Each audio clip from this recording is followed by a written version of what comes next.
but if you sped up upon cobblestone, I could be like, it's just the lyrics are too. It can turn into like a dooba-dee-ba-dabba-dabba-dabba-dabba. You're not listening. I just do everything lounge style. I've done that, John. I've solved this. We're moving on.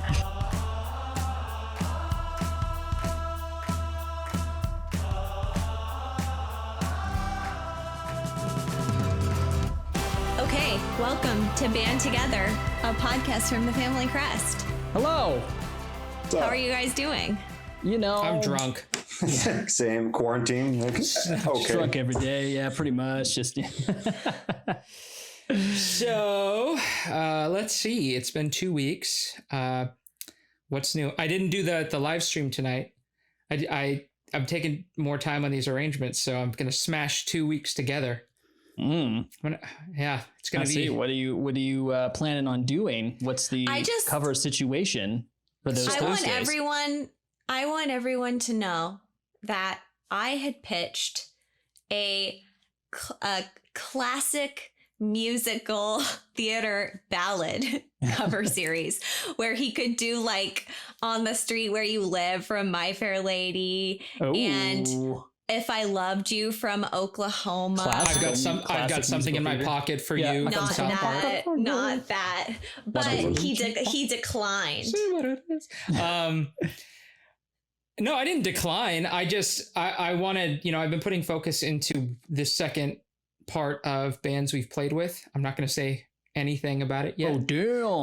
Oh damn. And then I for the other one, I've been kind of going back and forth between a few. I'm thinking, so Laura and I've been watching this series on, I think it's actually from CNN. It's produced by Tom Hanks, so you know that it's fantastic. So it's good. Yeah, Uncle Tom. But it's a whole series on the movies, and they all, they have series on like the 60s and the 70s, which if you haven't seen, I highly recommend. They're amazing. And in those series, they focus on, the television of whatever era they're focusing on. So the television series is episode 1.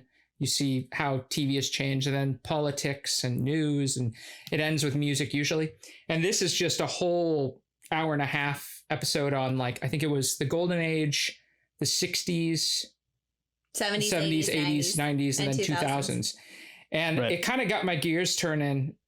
I think I might do another series on movie themes, because there's so many great theme songs to movies. Like the scores, or like the songs that were written for movies, like the songs that were so like do it for you from Bryan Adams and Prince of. You could do that. You could do Mrs. Robinson. You could do I Don't Want to Miss a Thing. You do Moon River, Iris.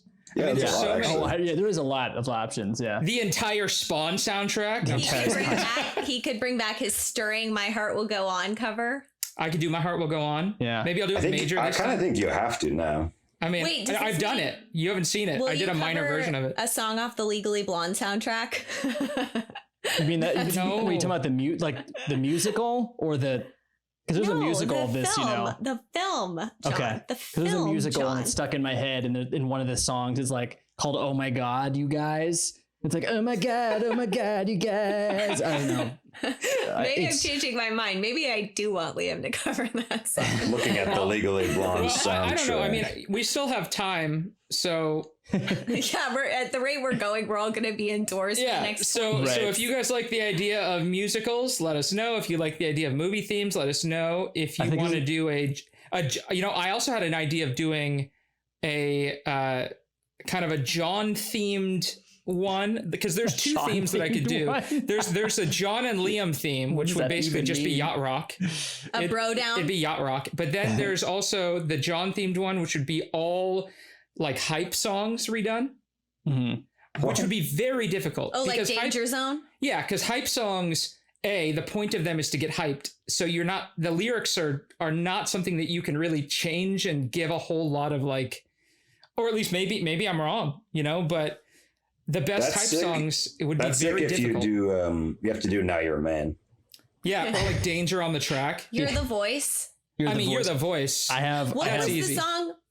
I have one request for this, is that you must do "You're the Best" from the Karate Kid soundtrack. Oh, of course. Yeah, because that's I've on been the singing original. that around. I've been singing that for like 2 months now, And like you just wanna all get around the in, house. and Like, you wanna get "You're the tucked best." in a Oh, it's so good. And also, so I know good. my girlfriend will love this if she hears this. Hears me sing that in the middle of the podcast. Yeah, I love it. I hate it. You know what? I'm gonna just start. I'm just gonna you should text me when you know she's not gonna be around her phone, and I'll just start leaving voicemails of that song. Yes. Just text me and I will do it 100%. Yeah. So Like, and she's in the bathroom. Do it. this is a sort of weird segue, but it works, I promise. So Liam and I were watching Black is King, Beyonce's new visual album masterpiece based loosely on the story of the Lion King. That it is so. That's what I It didn't is know that. so Okay, so but good. there is a tie-in between John Power songs and this somehow. Okay. Which is we were watching, and at one point we're watching, and I turned to Liam and I was like, this song could be perfectly mashed up with You're the Voice by John Farnham. 100%. We sang it over the top. It's totally. It was good. Should I try to put those two together and like make I a think you mashup? should. I'm not good I at was- that. I'm not like a DJ, but like I could try. Dijon. Dijon. That'll Yeah, be the you're first track from Dijon. Dijon. You're I could be just as Dijon. good as that dude that just molds all the tracks from every year.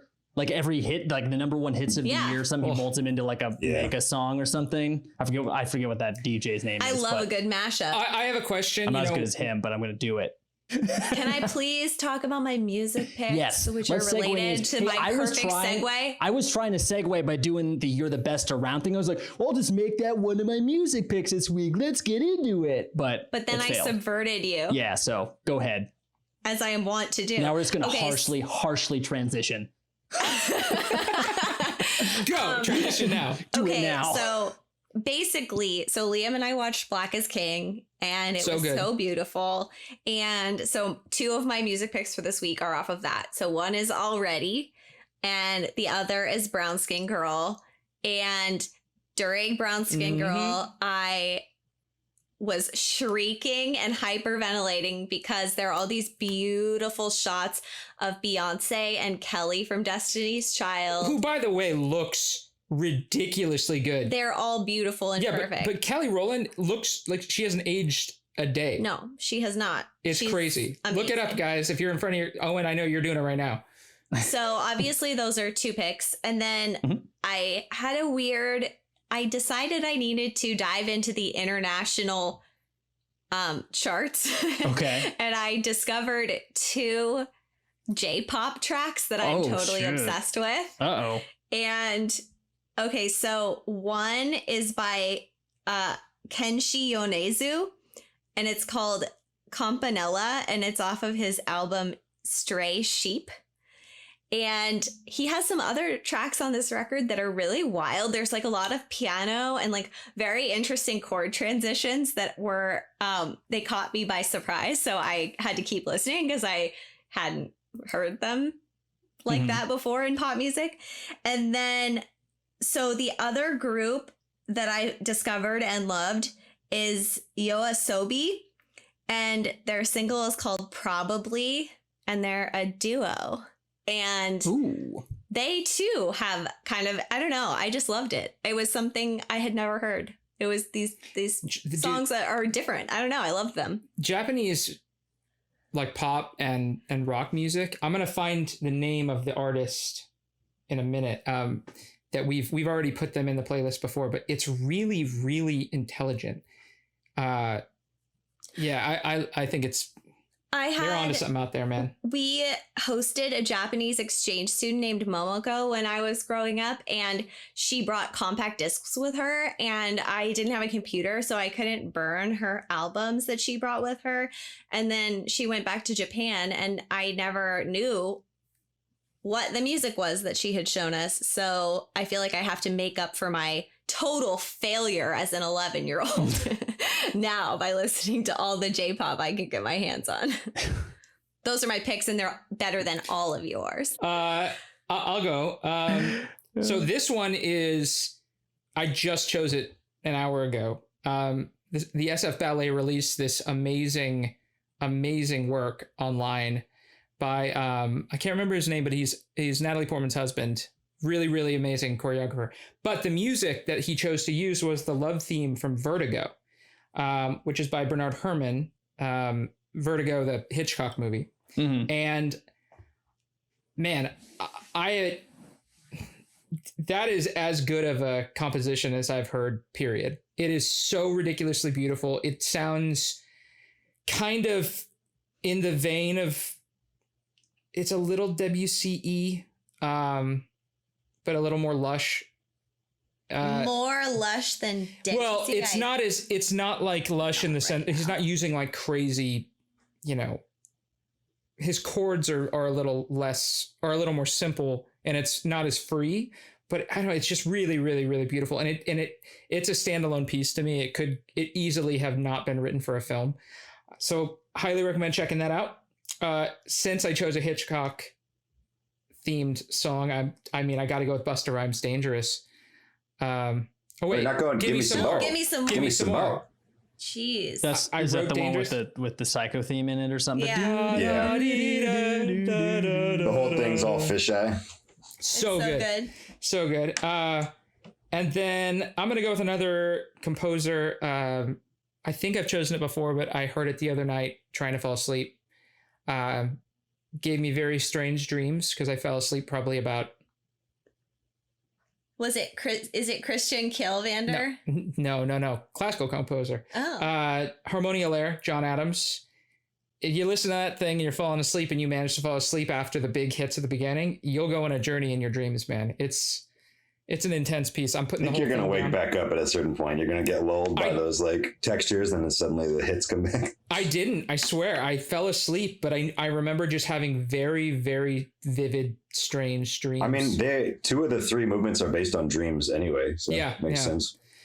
And then my last one is an indie band. They're the small band. They're called the Fleet Foxes. I don't know if you guys have heard of them. Where are they from? I don't know. San Diego, I think. I've heard that they're really close friends of Fee's. So they could be, but they could be Austrian. They're probably Austrian then. No, I think they're from Tunisia.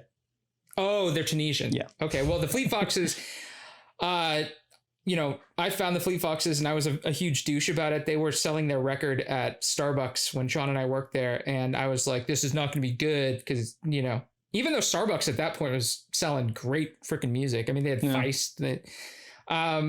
So I fought it hard for like 3 months, and then I randomly decided I'm going to try this album out, and fell in love with them. And then a friend of mine that I used to work with, Jess, was like, well, have you heard their song Textbook Love? I was like, I've never heard Textbook Love. And I mean, if I could find it on a vinyl or a CD, I would buy it in a heartbeat, because I don't even know if they actually produced these. I think they might have burned them and sold them. And they haven't, for whatever reason, released this song anywhere else. Like, you can find the digital, but it's amazing. It's a really, really beautiful song. So Textbook Love, the Fleet Foxes, check it out. I believe you put out a call to arms like many episodes ago asking if anyone had this song or could find this song. So I guess that still applies here. If you can find this song and send it to us. I guess if you can't find, if you don't find the LP or the CD for me, I mean, no more live streams until I get it. Yeah, I guess so. I guess it was harsh. All right. You got to be harsh these days. Harsh. Tough love. Tough love. All right. Who's going next? I'll go. So number one, adding on last minute, You're the Best by, his name's Joe Bean Esposito. From the Karate Kid soundtrack. That's his name. His name is Joe Esposito. Bean. And quotations Esposito. That's what it literally says when I checked on it on Apple Music. But even like Joe Esposito's "You're the Best Around," that's the perfect name for a hype artist. Yeah, it really is. So that's number one. Number two, Wolfpack put out a new little EP. And the one that's the jam out of the 4 songs is a song called 3 on E. It's dope, and Joe Dart's bass playing is magnificent, and I want to be like him, but I can't because I'm not good enough.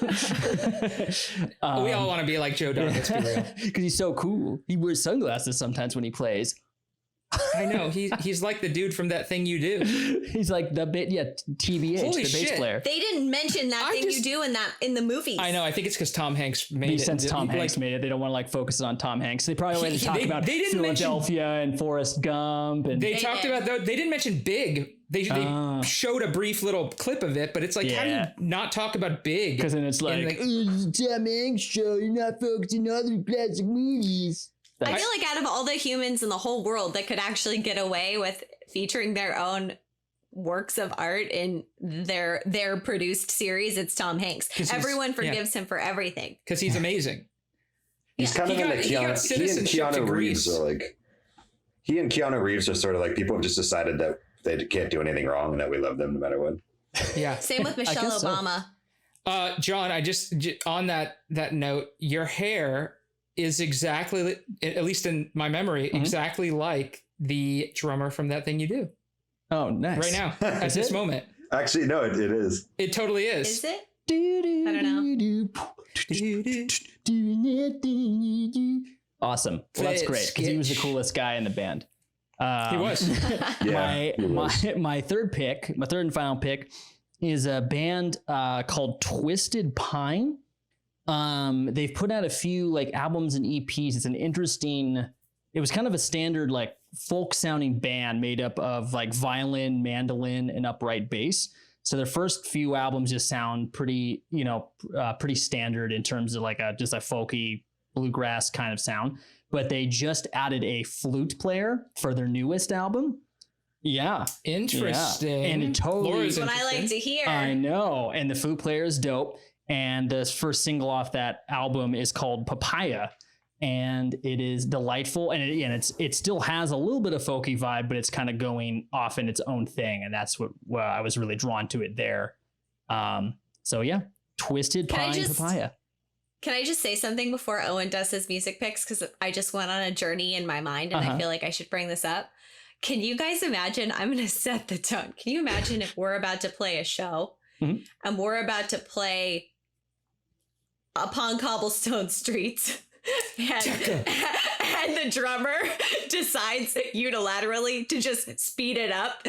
Can you imagine what Liam would do? Like his head would just like explode. Like the scene in That Thing You Do when they realize that the song isn't a ballad. He's like, what are you doing? And everyone's like, yeah, it's the best song ever. And all the girls are like, ah! Even though the song sounds like shit because the rest of the band's trying to play it slow like it's supposed to. And the drummer is all playing it fast and ruining it. It's like, even though it's faster, it still sounds like shit because they're not all together, but no one seems to get that. You'd have to choose a different song though, because I'm just saying, look, you listen to That Thing You Do, and That Thing You Do does not make you doing that thing you do. It just doesn't make sense. But I know about harmony. You have to speed that song up, but if you sped up Upon Cobblestone, I could be taking back. Like it's just the lyrics are too. It could turn into like a dooba dooba dabba dooba. It could be a great instrumental, but vocally it'd be weird. This has turned into way more than it needed to be. That was the first slow song that came to mind because we don't really play slow songs. What would be the worst song to speed up for I Am the Winter. Oh, I am the winter. I just do it all. That wouldn't make any sense. We'll just speed it up in terms of lyrics like to lounge sing. style, like lounge Richard Cheese style that he. Don't wake me. No, something where the lyrics. It has to be a song where the lyrics are like kind of condensed, so that singing it fast, like In the Avenue, might be hard because there's so many lyrics and it's so. You're not listening. I just do everything lounge style. I've done that, John. John, every I've song done that to half works. the songs. I was born in a bay. Every song works. This should be your album, John. I've solved this. We're moving on. It'll just be called John Swings the Classics or something. It's just everything is swung all the time.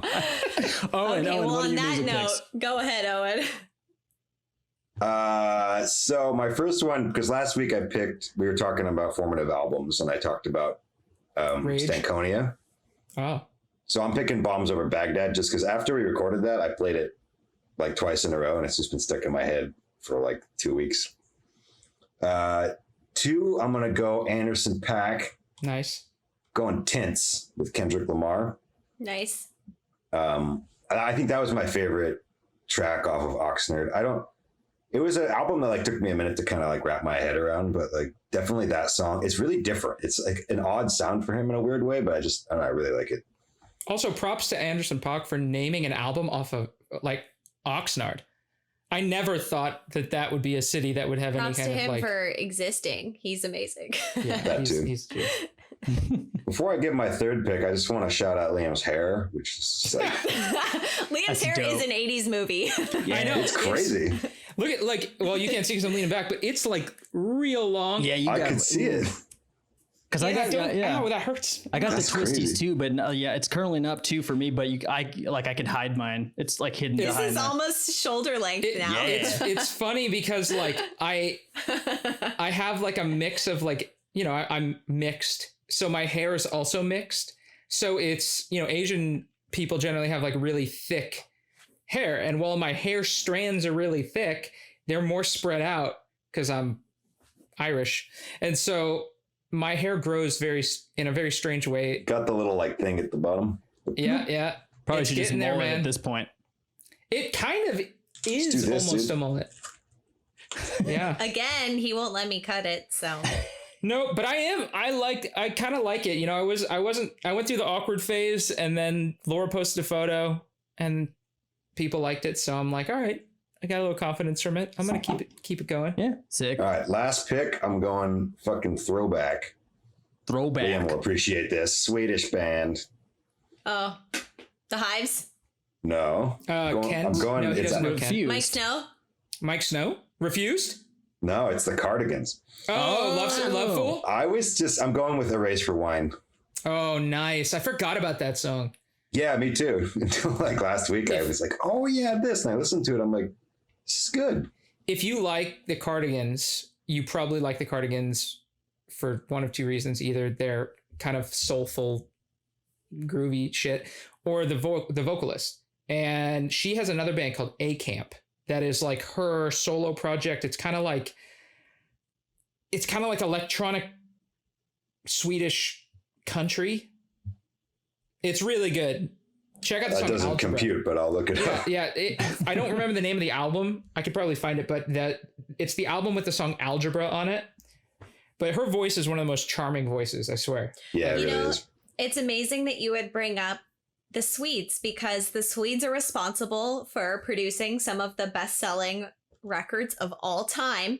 That And is they true. are also responsible for Spotify, Yeah. which is our main topic But tonight. the Swedes also- streaming. You know what, though? It makes sense, though, because Swedes take music, they treat it differently. And I mean, they're from a smaller country, but like, Yeah, they have universal healthcare. like it's Yeah, so weird. does everyone. Like they almost go to like all extremes in Sweden with music. Like, you know, some of my favorite music is Swedish, but like they have big up fan base of like the Eurovision Song Contest, where you're hearing like, you know, unique music, although there is some really good stuff on there. And then they also have like extremely talented indie artists, extremely talented pop artists.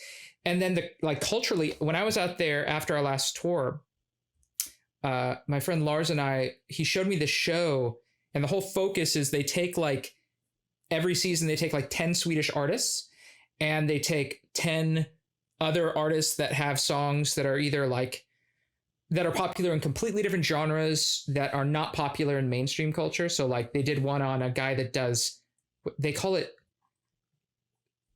I can't remember. They have a term for music that sounds like kind of Sinatra-y, but it's not. It's like modern and it's dance something.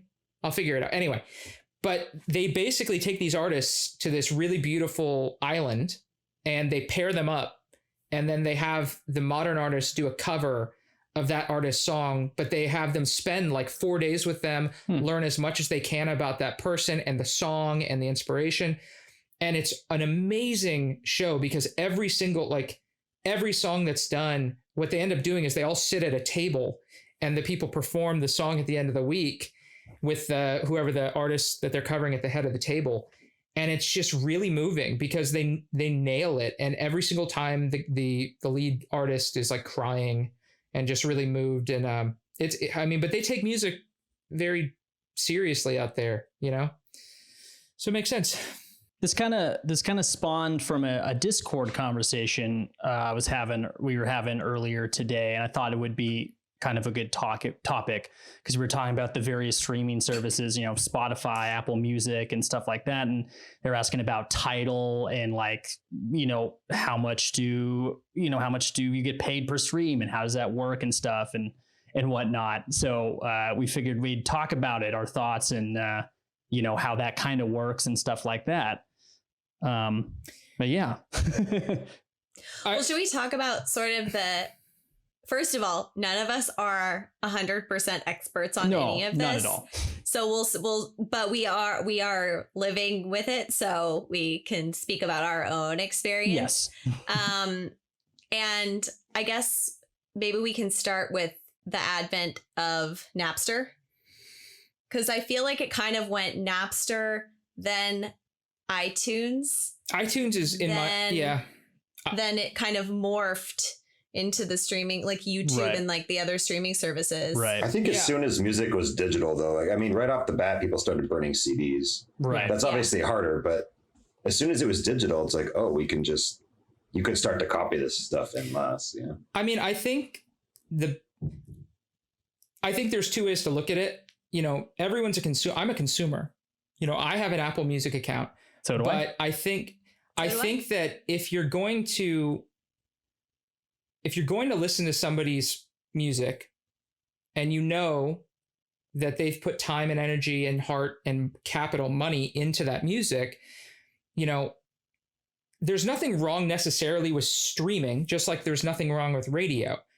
But at this point, it's in your hands whether you decide you're going to take it a step farther and support that artist. And I think right now, with radio, you didn't have a choice with what you were listening to. It was like the top stuff. Now that you have that choice, if the individual is not willing to take that next step to pay for the music outside of Spotify, and their justification is, well, I'm spending $15 a month on this thing, so why would I pay more money for this, But the crazy thing is, most of the people that I know that listen to Spotify listen to pretty much the same shit over and over again. And so it's strange. It's not like they're getting Spotify and they're listening to 100 different artists in that week. Most of the time they're spending $15, and then their playlist is basically 10 artists that they listen to constantly over and over and over again.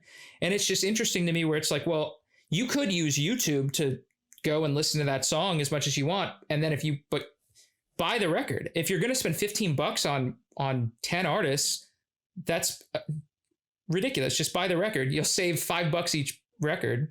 Yeah, you won't have it right away, but I mean, on the other side of that too, there are some people who are using it to discover new music. I don't think that's necessarily everyone, but there's a couple people in Discord that I think were saying exactly that. It's like, I use it for they have curated playlists of like, here's new music. Here's a playlist of all new music you haven't heard before that you may like because of your listening trends or whatever. And that's how they discover artists. Weekly. Yeah, exactly. And that's such a positive thing. We've had a lot of people say that they've discovered us through streaming sites. Actually, it's Discover Weekly is that we're not on any official Spotify playlists. So Discover Weekly is the main driver for new listeners for us on Spotify. Yeah.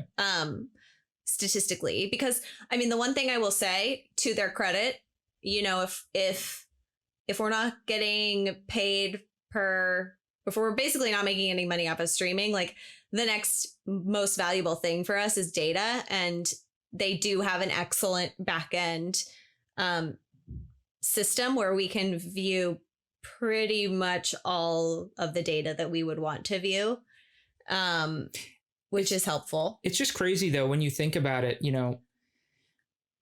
Spotify is making just tons and tons and tons of money, over and over again every month on streaming services in general, but like, let's use Spotify on subscriptions. But then they're also making a lot of money in ad revenue on top of that from non-subscriptions, so the amount of money that's going into the business and then the amount of money that's coming back out to the artists is very skewed.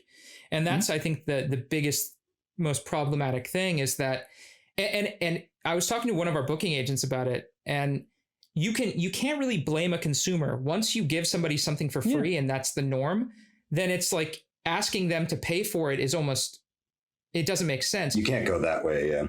But I think that the problem is more actually artists, because a big part of the music industry and being a part of it is fear.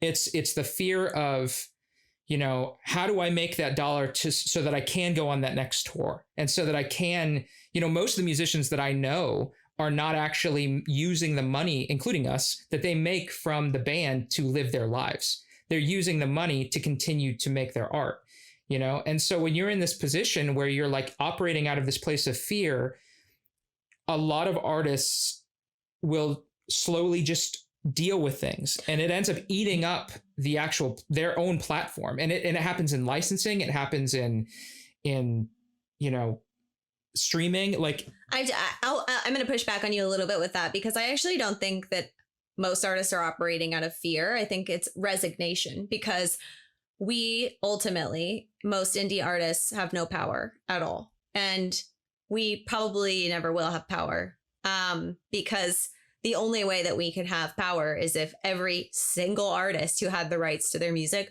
pulled their music from all the streaming services. And that's just not going to happen. I should reiterate my statement. When I say fear, I mean, I get more of a FOMO kind of a fear. Like if I don't do this thing, then I'm losing this opportunity. And that's what a lot of people lean on, is like, well, you know, you're not getting paid, but you're getting a great opportunity.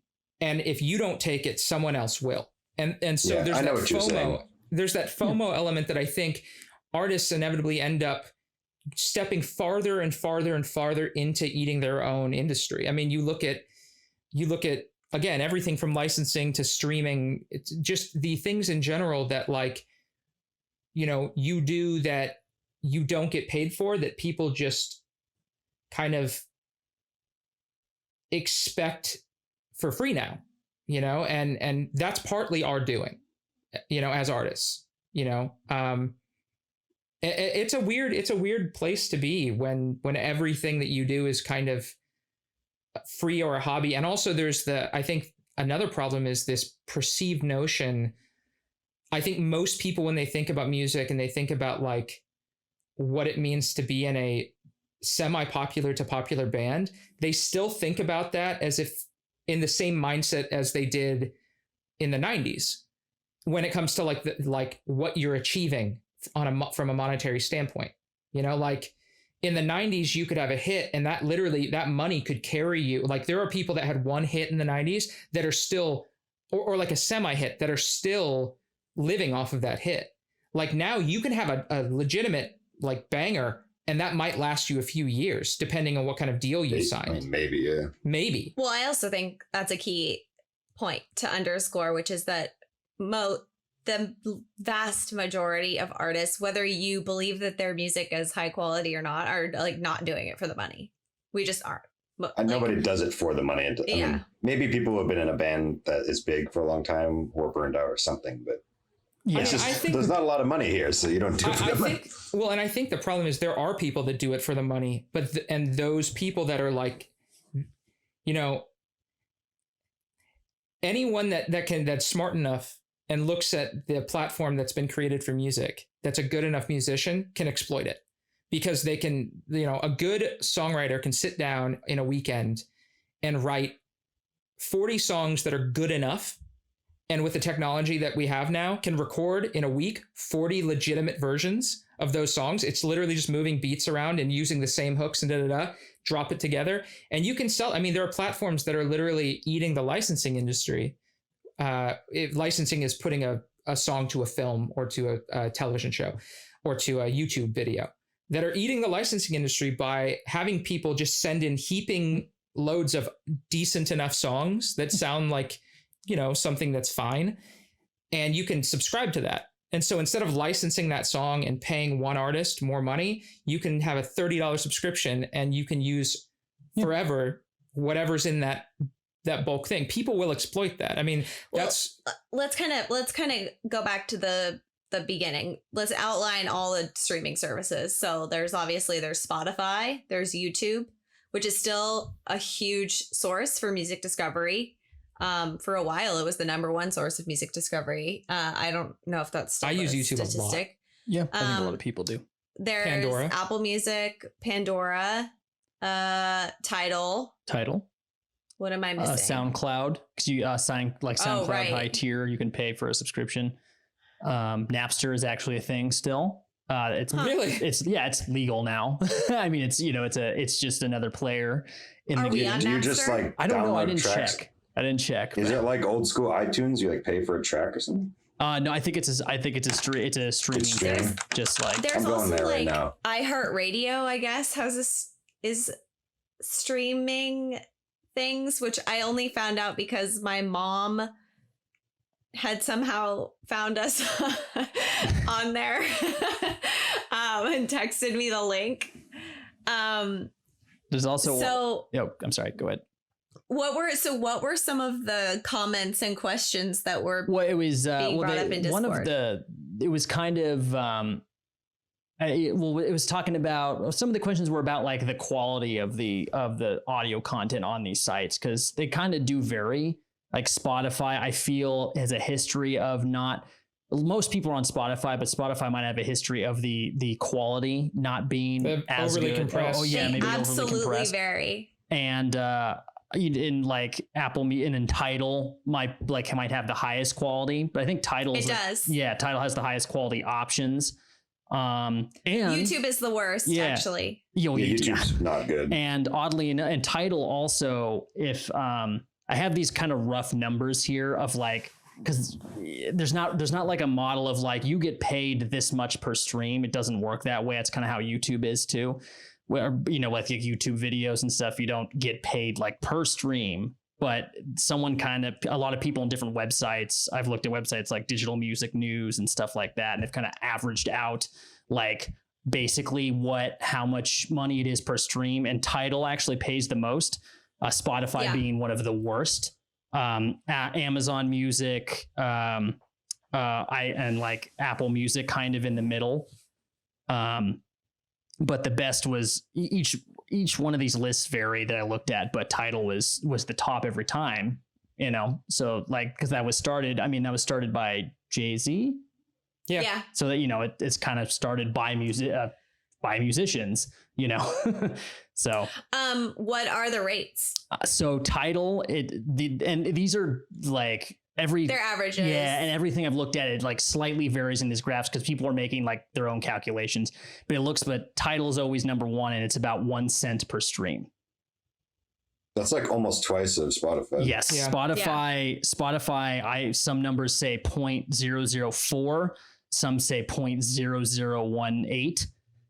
So That's a big difference. like just basically less than this, because all the streaming services have deals with the labels, Right. and Yeah. the labels can negotiate a higher rate per stream. Whereas if you go through an indie distributor, you might not get the best. Exactly. And also the labels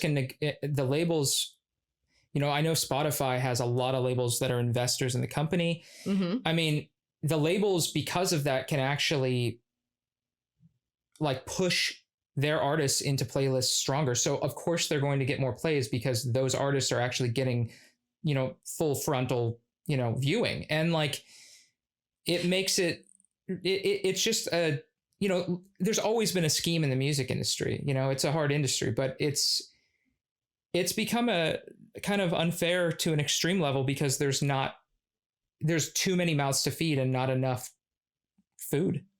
Well, and of course, the other consideration is like, if you're signed to a label, then you negotiate with your label and your label gets a cut. So ultimately the money in the pocket of the artist based on Spotify streams, depending on your deal, either directly with Spotify through a distributor or with your label, it probably ends up being pretty even because you have to rev share with the label. If Right. you're But signed to even the label. like that, But again, it's a bunch of people taking money away from the musicians again. but even like given that, like Pharrell, made news when he released his streaming data for Happy, and he'd made $2,700.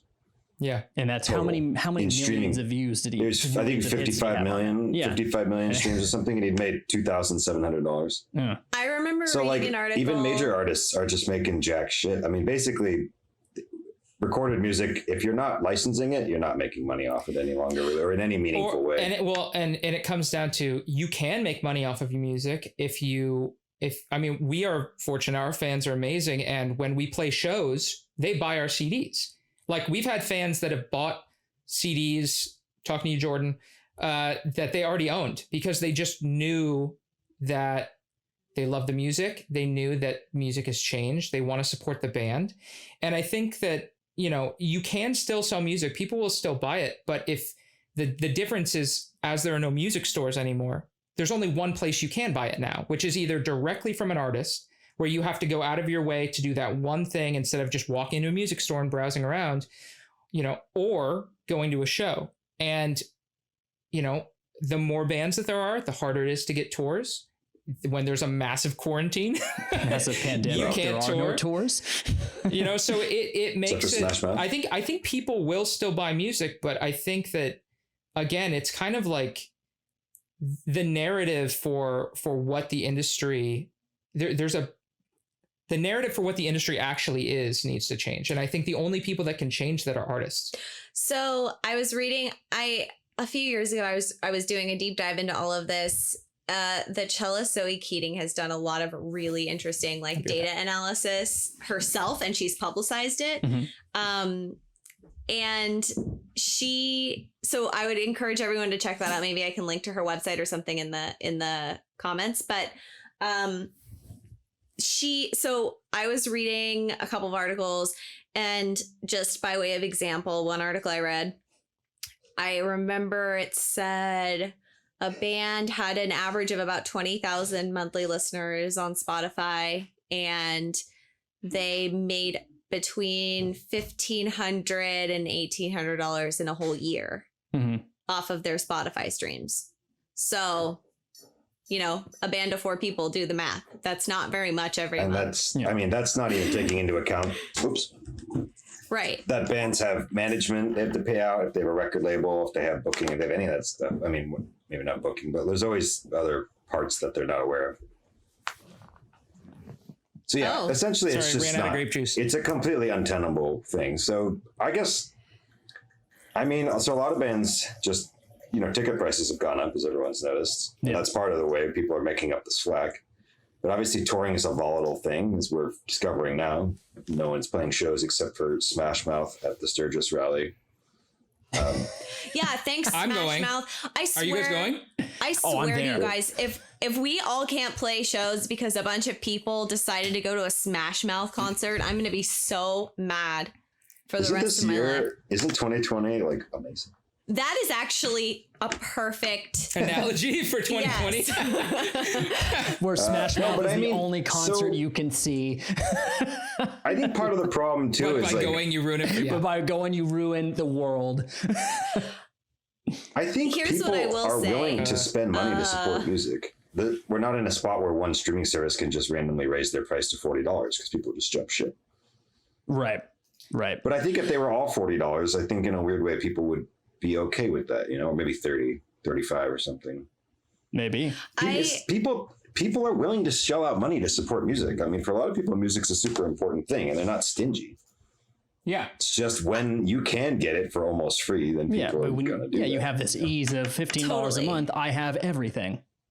Is that what Apple Music is? Say to people who are curious about how they can support artists, most indie artists have PayPal and Venmo info that they're kind of distributing fairly regularly. So I would say you could just directly PayPal and Venmo them if you like what they're doing. Another way to pay it forward if you don't have the money, which right now times are really tough. A lot of people are having a hard time.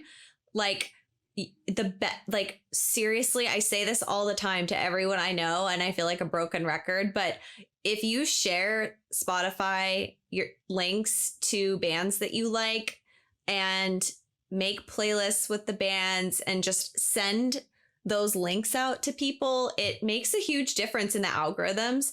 And also, obviously, the more plays that we get, the more reach that we have. And then the more people know about our music, and then our streams go up, and then maybe people will buy our music or come to our shows or whatever. It kind of is like a cycle. So if you love a band, just tell people about them anywhere you can. Yeah, it's funny. We actually, on the last tour, I was constantly talking to the guys about this subject and about the value of, like, what is the value of a CD now, like monetarily?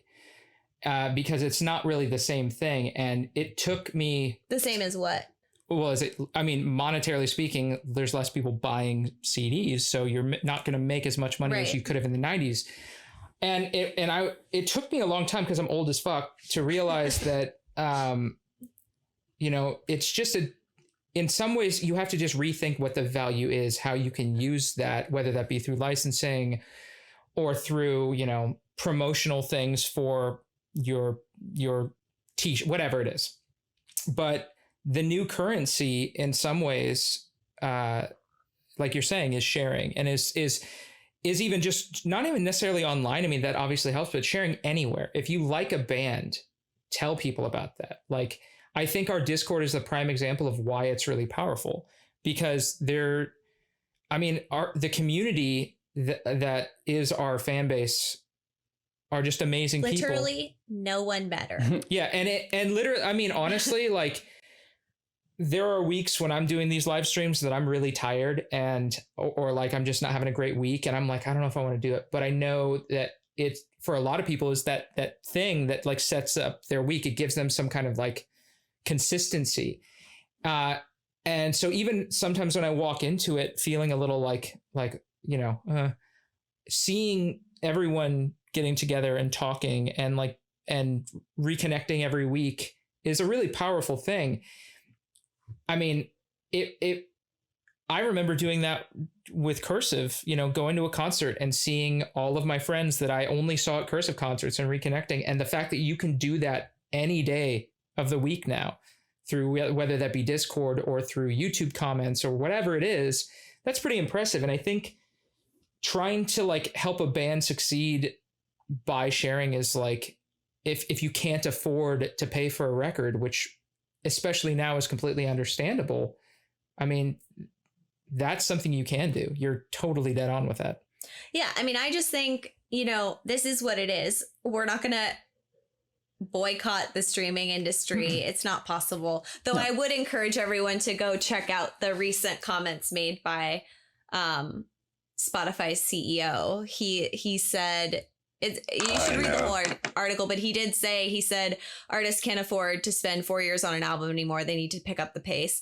And to me, that's objectionable because, first of all, the whole point of making art is that it's inspired and inspired by something, and not everyone can just push out music. And or in our case, nobody like, well, and also was like telling like Leonardo da Vinci and Michael, and not that I'm comparing us to those masters, but I'm saying like the whole thing, that was so frustrating and like honestly like painful for me to read, because here is this person who is making millions and millions and millions of dollars off of this service, and off of a service that exists because of artists who didn't just push out records. The reason why people value music is because people spend a lot of time and energy and emotion. I read this. I was upset about it. I'm still a little upset about it, but I read it and then I moved on. And then I remembered that Spotify just paid Joe Rogan $200 million for the rights to his podcast. So there's not a lack of capital. Yeah. There's just a lack of willingness to provide some of that capital to artists who really need it.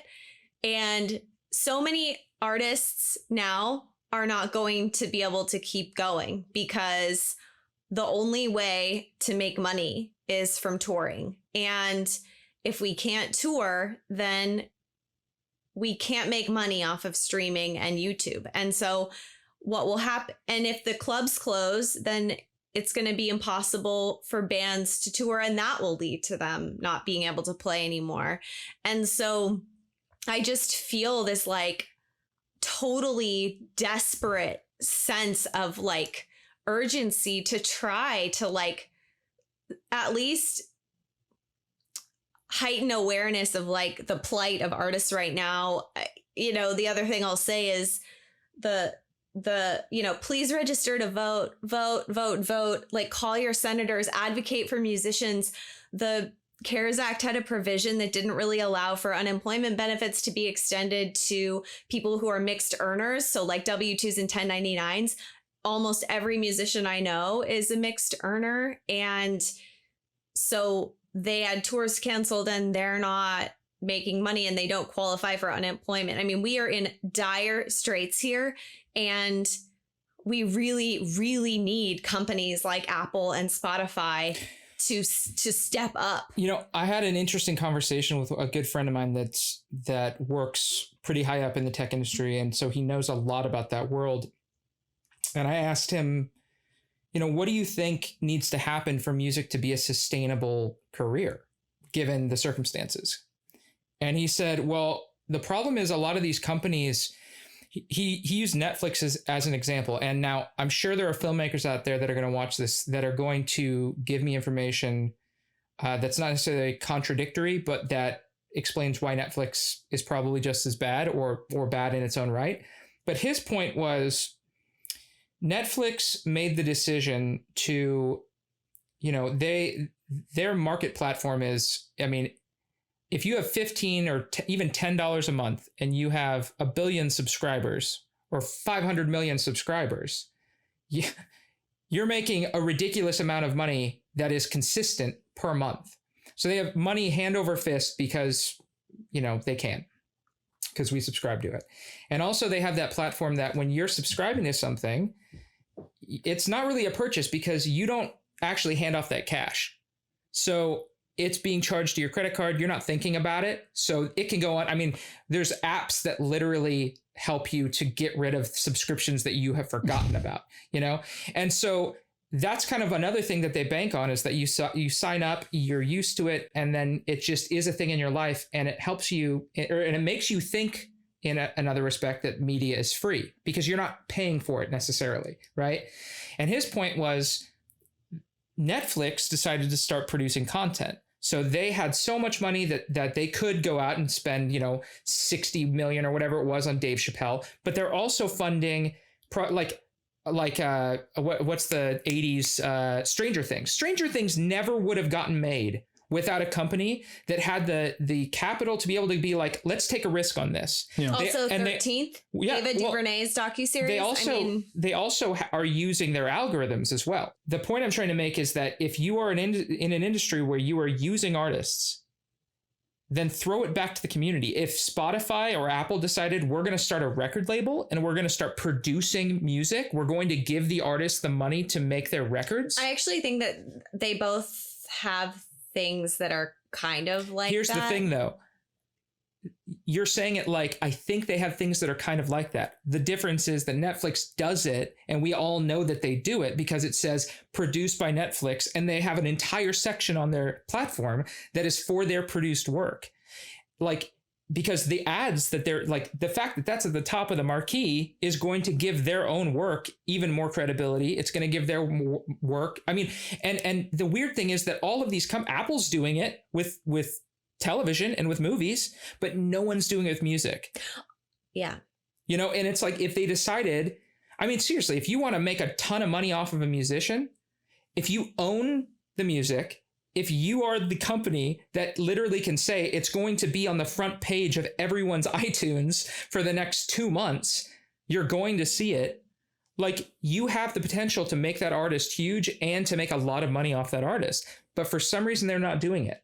And I think a large part of it is that, again, we as artists allow this to happen.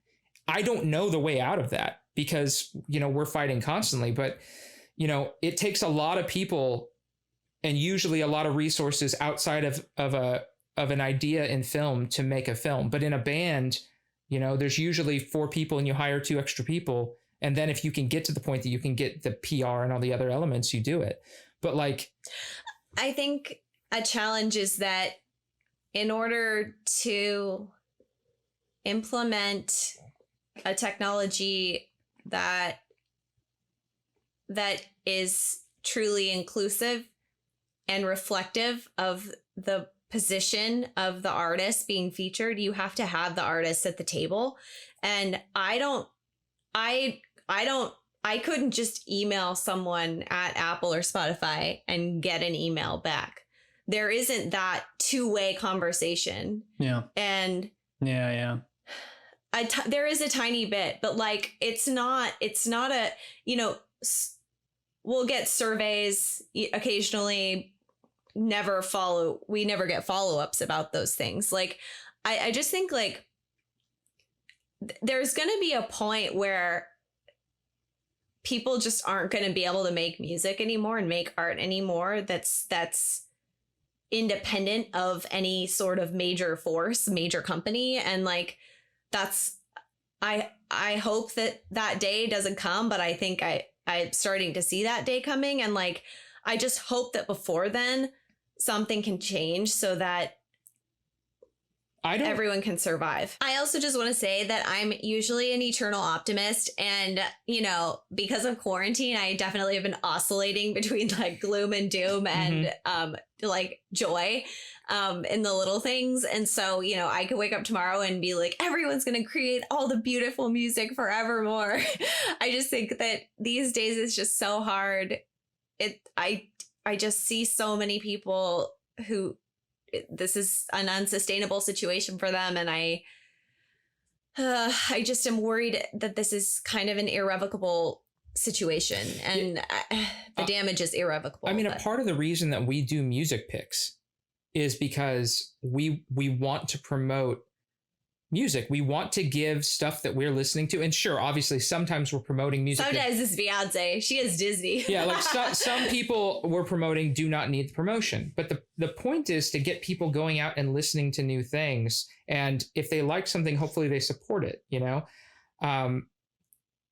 I've heard the argument from people that as these changes happen, all that we're really going to see is they're like, well, it gives, because of the internet, you have a platform where it becomes all about the art because you're not focused on making money. You have to make it.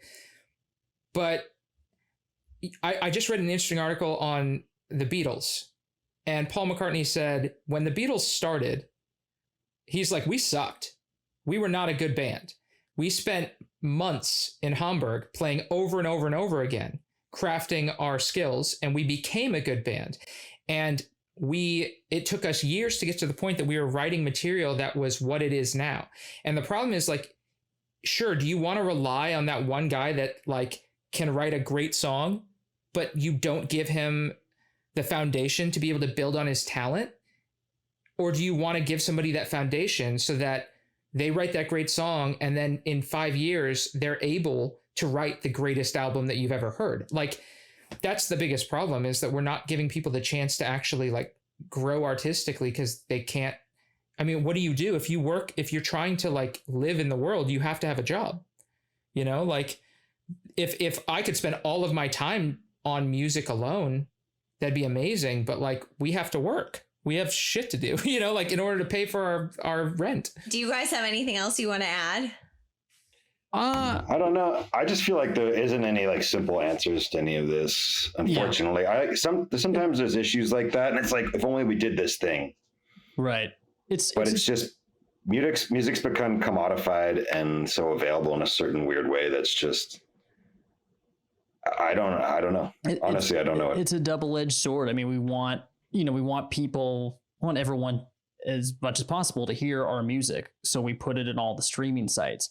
If we are, a bigger artist, maybe we could be in a position of power and withhold that and be like, oh, we're only going to be on Tidal because, they pay their artists. That only works. That only works for it only works artists, if you're Taylor Swift or something. Like, and she actually did do that. She actually did advocate for other artists. Right. Yeah, because she can do that. We can't. So credit to her. We have to be on there because we want everyone to have access to our music, to be able to listen to it, to be able to share it. So it's a double-edged sword.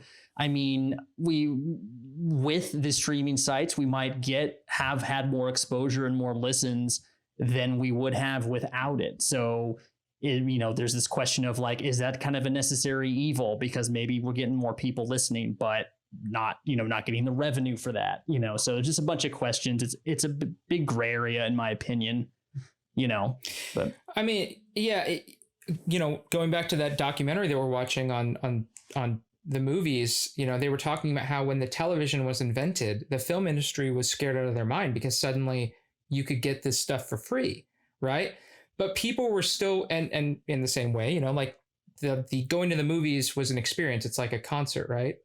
But at the end of the day, like there was still ad revenue and licensing being paid to these, filmmakers that was able to sustain them. And I think sustainability is like one of the key things. Like if a band that you love, I guarantee you in the next 5 years, not to bring doom and gloom down, but there's going to be a very large portion of bands that you love that stop existing for good because they couldn't afford to do it. Not because they didn't want to do it anymore, but literally because it's the choice between eating food and playing music. And until people realize that, and until people are willing to make an investment in the music that they listen to, which again, we're almost like yelling into a void because a lot of our fans invest in us. It's like, and a lot of this, it does, we're talking about us, but we're talking about a lot of our friends that I've either been in bands that have collapsed because that were fucking amazing that couldn't go on because they just couldn't sustain, but like, I mean, if you love something, you got to help it. And I think, just keep that in mind the next time you listen to a song and you love it and then you listen to it again and again, maybe think about buying that record. Okay, I have a solution, actually. I just came up with it. Let's get ready. This is going to be the final thought then. Laura's going to give the final thought. It is the final. Yeah. It's the final thought. Yes. All right. Here we go. I'm looking at you, Apple, Spotify, Disney, everyone. So everyone is subscribing to Disney Plus, and Disney announced that they're releasing Mulan, not in the theaters, but on Disney Plus. And the way that you can watch Mulan is you pay $29 and you get to see Mulan. And so maybe I fussed about it. Maybe that's the solution. Like you pay for the subscription so that you can access unlimited stuff. But the first time that you listen to something, you have to pay. Yeah. For the album, and it goes to the artist. Or maybe every 10 like albums that, like, again, my platform is if I listen to something more than 3, or I think it's 4 now, more than 4 times, I buy the record or at least the single. And I think if more people took it upon themselves to realize that, well, if you're listening to the same shit over and over again on Spotify, if you have, 1 or 2 new things that you're listening to from your daily or your weekly, playlist, but you're going back to bands like Us and Jukebox and The Deer Hunter, then maybe you should buy the record. Maybe you should support that band because you're getting a lot out of that music. Every single album that I've bought, every artist that I love has given me so much in my life. We forget that music is a huge part of our lives. Every moment of my life is surrounded by not my music, but other people's music. And it's a gift, but, we need to respect that, I think. I think that final thought is support artists if you can, please. And if you can't, then talk about them on the internet. Then talk about them on the internet. Helpful. It is super helpful. I think that's a good spot to end right there. A little bit of a positive note, just support art and talk about it on the the anyway, join the Discord, the familycrest.com/fam. Go to vote.org to register to vote, to check your voter registration status. Please to sign up for vote by mail if you can. It's it's on us to show up. We got to show up. So and subscribe and rate and hit that notification bell. Smash that notification bell. Smash that like. I know that's what we got to do. Right? Oh, and I should say, on our next podcast, we're going to have a We're very gonna have a special guest. Should we tell him who it is? No, just so because that they what if he tune in? bails? What if he bails last minute? Then you let's look say like it. an Let's say idiot. it. I'm going to say it, and then worst case scenario, if he bails, then you can pull it out of the video. No, but it releases before he bails. It does. True. Before he would possibly bail, so Hey, we can't say it, but it's you. going to be sweet. Don't bail. He's not going to bail. I don't think he's Yeah. going to bail, but that's okay. We'll And keep also, everyone in suspense. You know, 2 weeks from now, the hair's going to be even longer, guys. The hair's going to be even It's longer. going to be longer. And I know that's special why guest. you're tuning in. Long hair, special guest. I wonder how long his hair or her hair is. I've already gendered him. It's multiple times. So Okay. Well, It's going to change. that cat's it's out a of that him. bag. See you next time. Bye.